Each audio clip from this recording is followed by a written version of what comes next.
Perkenalkan, nama saya Gabriel Namaban dengan NIM 2023-79056 dengan mata kuliah Mekanika Tanah. Adapun topik pembahasan yaitu mereview materi 1 beban titik, 2 beban lingkaran.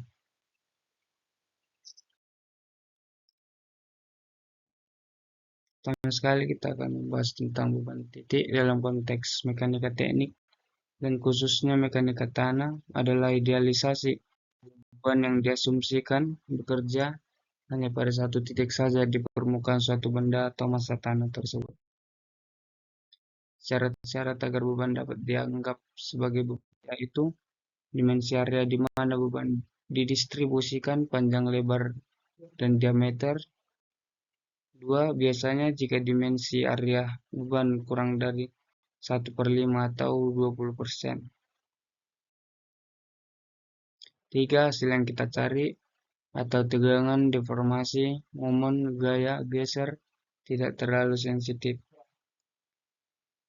Anggapan-anggapan yang dipakai pada teori Bosch-Cube adalah 1. Tanah merupakan bahan yang bersifat elastis, homogen, isotropis, dan semi tak terhingga. 2. Tanah tidak mempunyai berat. 3. Hubungan tegangan, renggangan mengikuti hukum Hooke. 4. Distribusi tegangan akibat beban yang bekerja tidak bergantung pada jenis tanah tersebut. 5. Distribusi tegangan simetri terhadap sumbu vertikal atau Z. 6. Perubahan volume tanah diabaikan. 7. Tanah tidak sedang mengalami tegangan sebelum beban Q diterapkan. Adapun rumus-rumusnya sebagai berikut. Persamaan tegangan vertikal. Delta tegangan vertikal sama dengan volume per vertikal kuadrat dikali faktor pengaruh. Adapun contoh soal berikut, tiga buah kolom terletak dalam satu baris, masing-masing mempunyai jarak 4 meter. Beban-beban pada kolom 1, 2, dan 3 berturut-turut adalah 640 kN, 160 kN, dan 320 kN. Pertanyaannya, hitunglah tambahan tegangan vertikal yang terjadi pada kedalaman 2,5 meter di titik yang diperlihatkan dalam gambar C61. Pertanyaan yang kedua, jika diketahui bahwa tanah homogen dengan berat volume basah 18 kN per meter kubik, berapakah tegangan total akibat beban kolomnya, tegangan overburden? Ini dia gambarnya.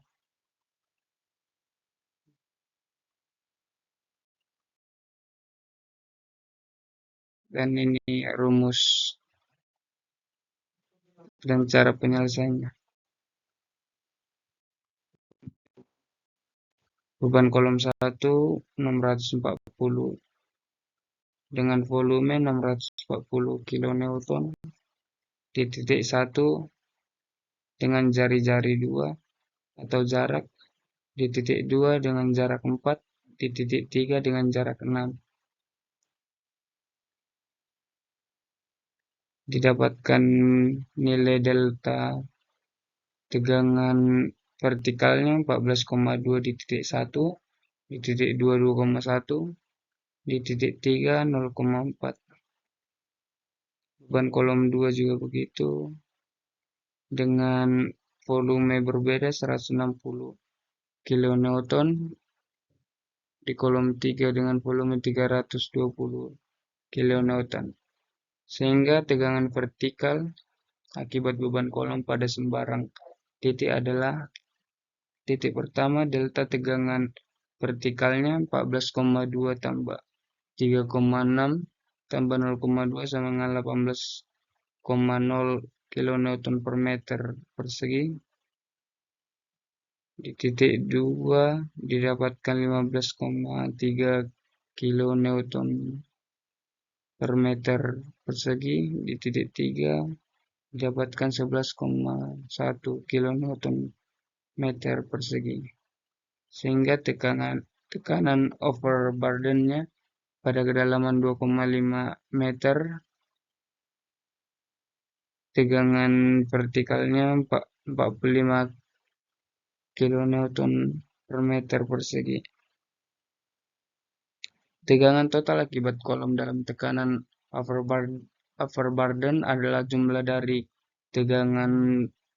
delta tegangan vertikal dari masing-masing titik dengan tekanan overburden pada pengaruh kedalaman 2,5 meter, yaitu titik 1 tegangan vertikalnya 63,0, titik 2 tegangan vertikalnya 60,3 kilonewton per meter persegi, tegangan 3 56,1 kilonewton persegi. Kita akan membahas tentang beban garis. Dalam konteks mekanika tanah itu, beban garis atau line load adalah idealisasi beban yang dia asumsikan bekerja secara merata di sepanjang garis lurus di permukaan tanah. Dengan kata lain, beban terdistribusi secara seragam sepanjang suatu garis dengan lebar yang diabaikan atau lebarnya itu sangat kecil. Adapun contoh dari beban garis, sebuah pondasi memiliki lebar 4 meter dan panjang 10 meter. Pondasi tersebut dibebani dengan beban garis sebesar 100 kN per meter jika modulus elastis tanah atau E adalah 50 MPa dan Poisson ratio adalah 0,3.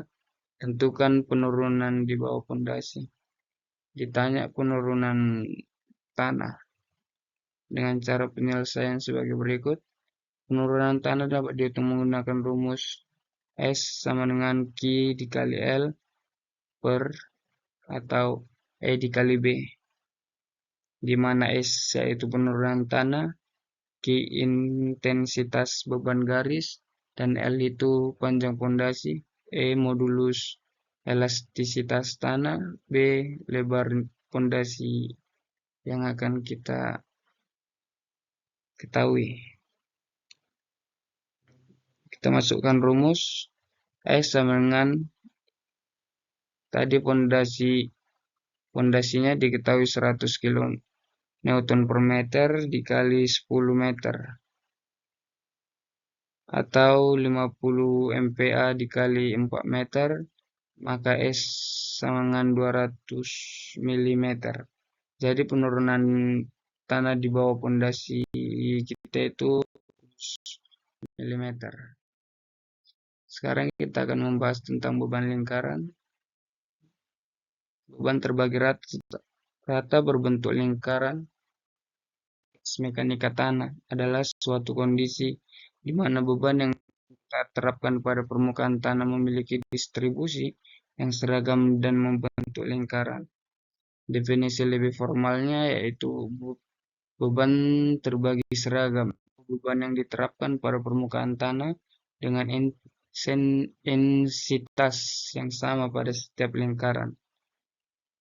Bentuk beban yang memiliki radius yang tetap dan tidak memiliki sudut. Dalam analisis mekanika tanah 2, beban terbagi rata terbentuk lingkaran sering digunakan untuk memodelkan beban yang akan kita terapkan oleh struktur bangunan yang akan kita bangun seperti biasanya fondasi, silinder, pipa bawah tanah, tiang. Berikut ada contoh soal dari beban lingkaran. Sebuah tangki minyak berbentuk lingkaran dengan diameter 4 meter mendukung beban terbagi rata Q sama dengan 120 kN per meter persegi dengan menggunakan gambar 6.10. Pertanyaannya, tambahan tegangan di bawah pusat tangki pada kedalaman 2 meter. Kita disuruh menghitung tambahan tegangan di bawah tangki pada kedalaman 2 meter juga. Dengan cara penyelesaian, Pertanyaan nomor 1, tambahan tegangan vertikal di pusat tangki. Di pusat tangki, kita fokus pada pusat tangki dengan kedalaman yang diketahui 2 meter. Z atau kedalaman sama dengan 2 meter. Jari-jari atau jarak 4 dibagi 2. Karena di sini panjangnya itu 4 meter dibagi, maka hasilnya 2 meter, X sama dengan 0,